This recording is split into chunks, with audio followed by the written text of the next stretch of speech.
Breaking news. Subsidy removal. Ngozi Okonjo-Iweala tells Tinubu the bitter truth.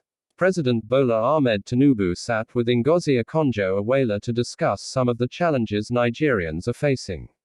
One of the subjects of discussion was the impact of the rising price of petrol across the country on Nigerians' standard of living. The brainstorming session comes amid projections that global crude oil prices are set to increase again, pushing the petrol price nearer to 700 naira per litre. Ngozi Okonjo-Iweala, the Director General of the World Trade Organization, is on a private visit to Nigeria and decided to meet with President Bola Tinubu on Tuesday, August 8, 2023. The meeting at the presidential villa had the impact of removing the petrol subsidy on Nigerians as the central focus of discussion.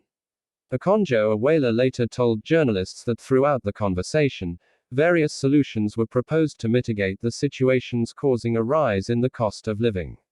We are already working in Nigeria with women in particular, who own small and medium enterprises, to help them upgrade the quality of their products, whether in agricultural, textiles or in other areas, to sell more internationally. We are going to try to do the most we can to support Nigerians at this particular time. You will recall that President Tinubu announced the removal of the petrol subsidy and the floating of the naira. Despite the criticism from Nigerians due to the rising cost of living, Tinubu strongly believes that the reforms are necessary to save the country's future. Meanwhile, in an earlier report, it was revealed that the ongoing Russian invasion of Ukraine and the production output cuts by Saudi Arabia have resulted in rising crude oil prices.